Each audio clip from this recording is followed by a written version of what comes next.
KP विशेष में आपका स्वागत है। मैं हूं अश्विनी आपके साथ। आज हमारे साथ है डीडीपीआई सलीम पाशा जी। आज उनसे हम बीदर डिस्ट्रिक्ट के एजुकेशन से जुड़ी एक कुछ खास बातचीत करते हैं। तो चलिए सर, सबसे पहले नमस्ते। नमस्ते। सर, जो बीदर डिस्ट्रिक्ट का एजुकेशन है उससे जुड़ी कुछ खास बातचीत आज हम आपसे करना चाहेंगे। तो सबसे पहले मेरा पहला सवाल है आपसे कि अभी हाल ही में एक सरकार ने जो 10th और 12th के ड्रॉप आउट्स हैं उनके लिए एक रूल निकाला है कि वो रीएडमिशन ले सकते हैं। तो सर, हम ये जानना चाहते हैं कि जो प्राइवेट स्कूल के स्टूडेंट्स हैं 10th या 12th जो फेल हो गए हैं, तो वो लोग क्या उसी स्कूल में एडमिशन लेना है उनको या गवर्नमेंट में लेना है? इस बारे में थोड़ा विस्तार से बताइए। ज़रूर।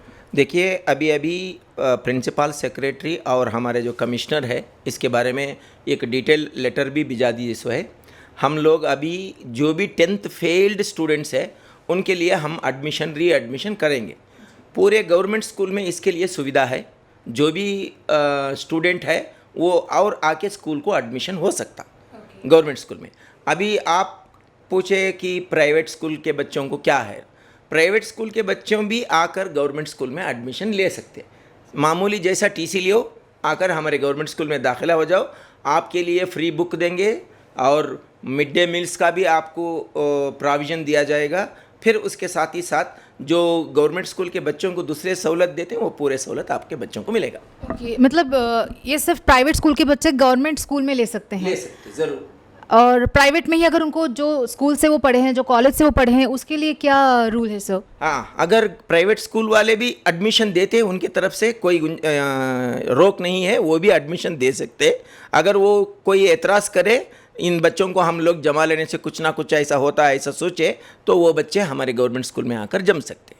लेकिन कहीं ना कहीं लैंग्वेज से रिलेटेड प्रॉब्लम्स हो सकती हैं बच्चों को। 10th के बच्चे हैं, इंग्लिश मीडियम के हैं, देन जब वो गवर्नमेंट स्कूल में आते हैं तो उनको कहीं ना कहीं लैंग्वेज से रिलेटेड प्रॉब्लम हो सकती है। तो इसके लिए क्या?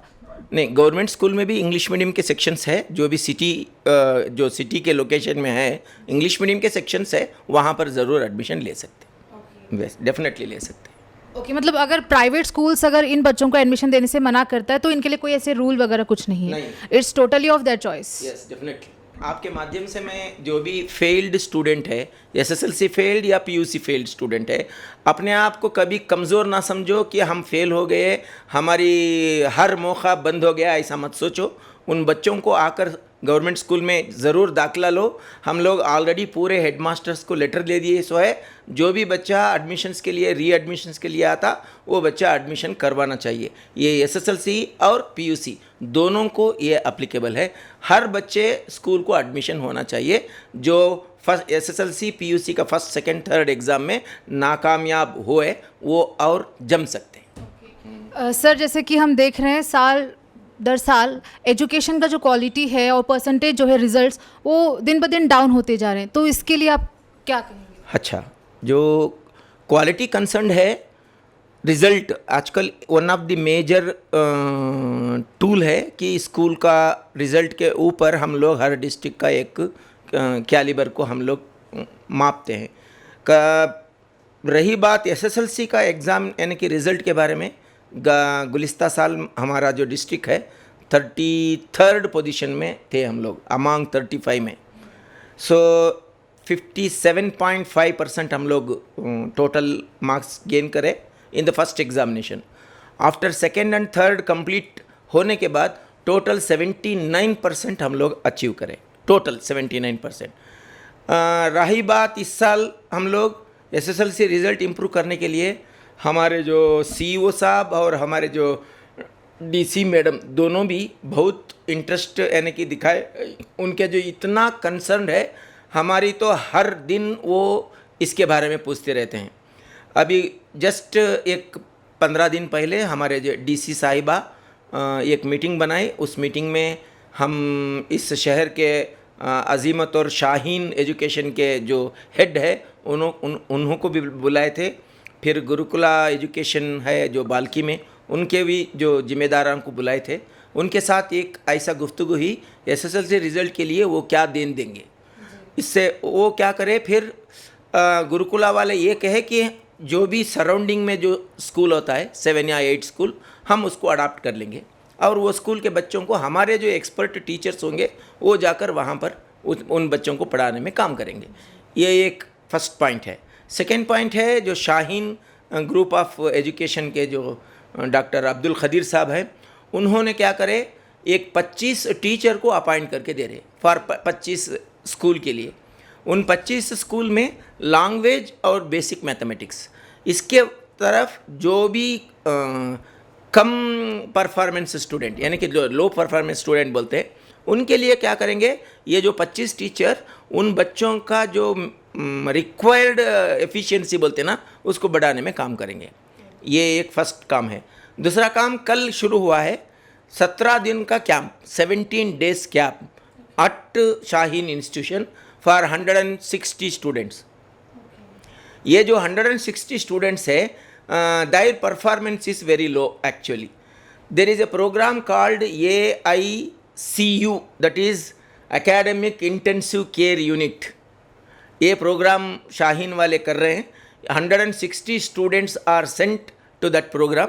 वहाँ पर जाएंगे, वहाँ पर उन बच्चों को जो मिनिमम रिक्वायरमेंट है लर्निंग के, उसका फिल करेंगे 17 दिन में। एक रेडी प्लान है, उसके मुताबिक क्लास शुरू हुआ है, कल ही शुरू करें। ये उनका दूसरा यानी कि इनिशिएटिव है, अभी हम लोग इस बार शुरू कर रहे हैं।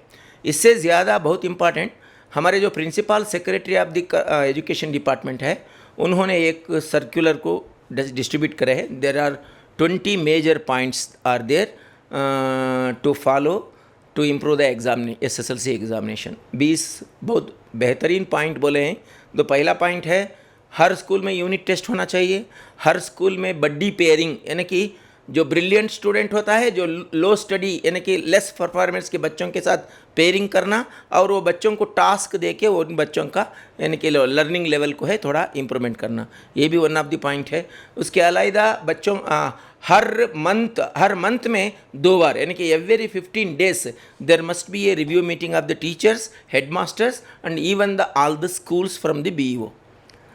इस तरह हम लोग फॉलोअप करने का प्लान करे हैं। अभी शुरू भी हो गया ये काम, और हर स्कूल में special class either in the morning session और इन द इवनिंग सेशन, वो भी शुरू हो गया है हमारे डिस्ट्रिक्ट में।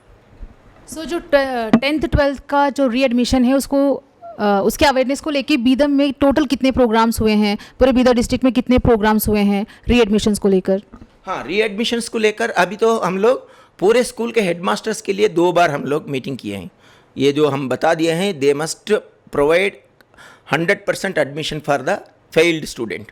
हम उनको फेल्ड भी नहीं बोलना चाहिए, actually they are not completed in the SSLC 1, 2, 3 examination, they can provide 1 more chance, इसलिए वैसा नहीं बोलना चाहिए। अभी उन बच्चों के लिए हम लोग 2 बार मीटिंग किए हैं, पूरे हेडमास्टर्स को बोल दिए हैं।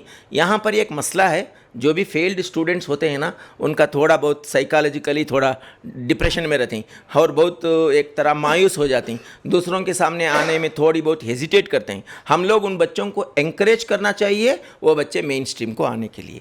ये बात हम लोग पूरे हेडमास्टर्स को, टीचर्स को कम्युनिकेट किए हैं। उन बच्चों को जाकर उत्तेजन करना है कि वो बच्चे स्कूल को आए।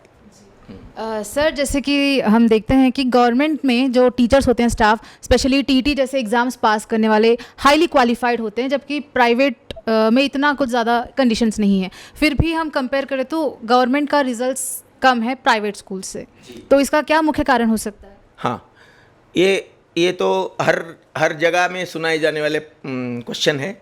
What actually happen, you know, जो प्राइवेट और गवर्नमेंट का जो डिस्टेंस है, यहाँ पर आप देखेंगे इन स्कूलों को कौन जाते हैं। सबसे पहला प्रश्न, कौन जाते हैं? देखिए, आप प्राइवेट स्कूल को कौन जाते हैं? जो हाईली प्रिविलेज होते हैं सोसाइटी के, यानी कि बहुत मालदार होते हैं, बहुत पैसे वाले होते हैं, और घर में उनको उन बच्चों को पढ़ाने का सुविधा बहुत ज़्यादा होता है, उन बच्चे आते हैं प्राइवेट स्कूल्स को। अच्छा, गवर्नमेंट स्कूल्स को कौन आते हैं, आपको ही पता है?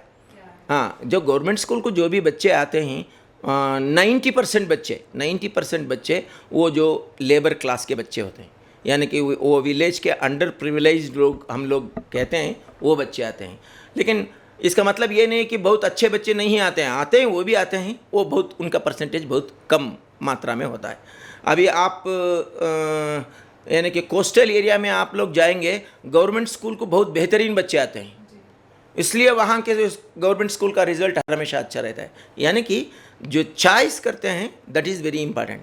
यहाँ पर चॉइस जो करते हैं लोग वो प्राइवेट स्कूल को ज़्यादा चॉइस करते हैं, और उन बच्चों को पढ़ने और पढ़ाने का और सीखने और सिखाने का मौका प्राइवेट स्कूल के बच्चों से ज़्यादा होता है। That is the point. जैसे कि अभी आपने कहा कि प्राइवेट स्कूल्स को ज़्यादा प्रिफर करते हैं मोस्टली पैसे वाले लोग, आपका कहना है, मतलब mostly people prefer private schools compare to government, especially in our area. So मेरा सवाल आपसे ये है कि क्यों हमारे एरिया में लोग ज़्यादातर प्राइवेट स्कूल्स को प्रेफरेंस देते हैं कंपेयर टू गवर्नमेंट, जबकि दूसरे यहाँ पे ऐसा नहीं है, जैसे हम अलग स्टेट्स में देखते हैं तो they give more preference for government schools. So हमारे पास ऐसे क्या कमियाँ हैं जिसकी वजह से गवर्नमेंट स्कूल्स को कहीं ना कहीं नज़रअंदाज किया जाता है? अच्छा, देखिए आप जो भी जॉब ओरिएंटेड कोर्स होते हैं ना, यानी कि प्रोफेशनल कोर्स, उसके लिए पूरे गवर्नमेंट कॉलेजेस को डिमांड ज़्यादा है। वहाँ क्यों प्राइवेट कॉलेजेस को डिमांड नहीं करते? जैसा स्कूल एजुकेशन के टाइम पर पूरे बच्चों को प्राइवेट स्कूल की तरफ निगाह करते हैं। जब पीयूसी पास होता है बच्चा, बाद नीट एग्ज़ाम या JEE ऐसा कोई एग्ज़ाम पास करता है, उसके बाद वो क्यों प्राइवेट स्कूल को नहीं जाते या प्राइवेट कॉलेजेस को नहीं जाते, ओनली गवर्नमेंट स्कूल की तरफ निगाह करते हैं। इसका मतलब क्या है? बहुत सारा प्राइवेट स्कूल में बेहतर पढ़ाई हो सकती, ये अंदाज़ा नहीं है। एक्चुअली उनका अंदाज़ा ये है यहाँ पर फ़ीस कम है, वो फ़ीस बचाने के लिए गवर्नमेंट स्कूल्स को, गवर्नमेंट इंस्टीट्यूशंस को अपने बच्चों को एडमिट करवाते हैं। लेकिन बात यह है वहाँ पर जो बच्चे अपना प्रोफेशनल कोर्स करते हैं, यानी कि MBBS होंगे, BE होंगे या BTech होंगे, जो भी कोर्स, क्या वो काबिल नहीं है? They are well qualified actually. लेकिन बात यह है कि लोगों का एक डिस्कशन में हम ये सुनते हैं कि प्राइवेट स्कूल में बहुत अच्छा पढ़ाई होता है और गवर्नमेंट स्कूल में अच्छा पढ़ाई नहीं होता है। ये एक प्रोपोगेंडा लाइन है, it is not actual line. मैं आपको साबित कर दूंगा, मेरे साथ अगर आप कहीं प्राइवेट स्कूल को आएंगे, मैं साबित कर दूंगा कि कहाँ पर पढ़ाई सिस्टमेटिक होती है, कहाँ पर नहीं होती। इसलिए बता रहा हूँ। शायद ये कहीं ना कहीं इंफ्रास्ट्रक्चर को देखकर भी लोगों के दिमाग में ये बात होती होगी sir. Infrastructure is not only the criteria to क्या बोलते हैं, to set your lines like that. Infrastructure एक ही नहीं होती। शांति निकेतन में आप जाएंगे तो पूरे पेड़ के नीचे पढ़ेंगे यूनिवर्सिटी के students. All the university students are studying under the tree. There is no क्या बोलते हैं, कोई हाई फाई एनवायरनमेंट नहीं है, कोई एक क्या बोलते हैं उसको, एक हट जैसा रूम पे बैठ के पढ़ते होंगे। मतलब अभी कई ऐसे भी स्कूल्स हैं जिनकी बिल्डिंग जो इंफ्रास्ट्रक्चर है काफ़ी खस्ता हालत में है, कहीं ना कहीं ये भी एक कारण होगा। एक कारण होगा, लेकिन वही कारण नहीं होगा। एक कारण हो सकता, that may be one reason, but that is not only the reason. तो वही मतलब जो गवर्नमेंट स्कूल का इंफ्रास्ट्रक्चर कहीं ना कहीं एक आध ये होता है, तो उसका क्या कारण है सर? मतलब क्या उसके लिए प्रॉपर बजट नहीं होता है या फिर क्या रीज़न? अभी देखिए CSR के थ्रू बहुत सारे गवर्नमेंट स्कूल को मॉडिफाई बना रहे हैं। अभी मेरे डिस्ट्रिक्ट में nearly 20 schools are opted by the CSR के लिए।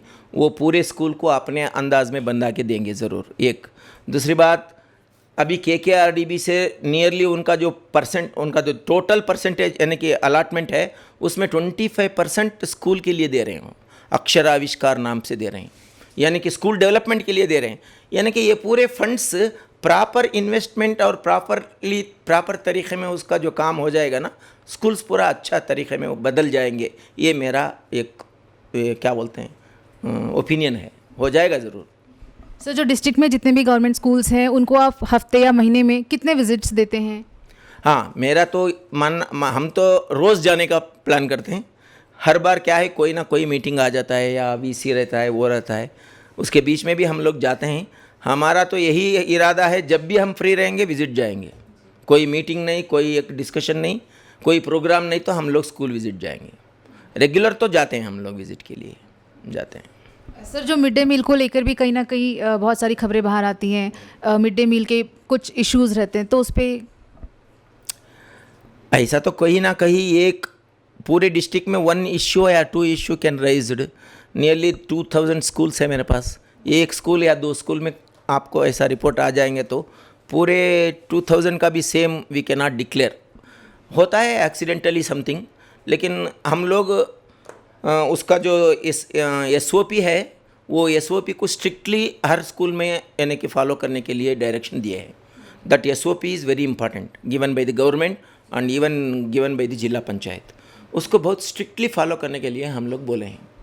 ऐसा नहीं है जैसा बोल रहे हैं, आप भी जाकर देखिए स्कूल्स में, ऐसा कहीं आपको लगा तो हम लोग ज़रूर उसको चेंज करने के लिए कोशिश करेंगे ज़रूर. तो दर्शकों, ये थे हमारे साथ DDPI सलीम पाशा जी. उन्होंने बीदर डिस्ट्रिक्ट में एजुकेशन लेवल को बढ़ावा देने के लिए, उसको डेवलप करने के लिए क्या क्या कदम उठाए जा रहे हैं उसके बारे में हमें विस्तार से बताया. Thank you so much sir. धन्यवाद.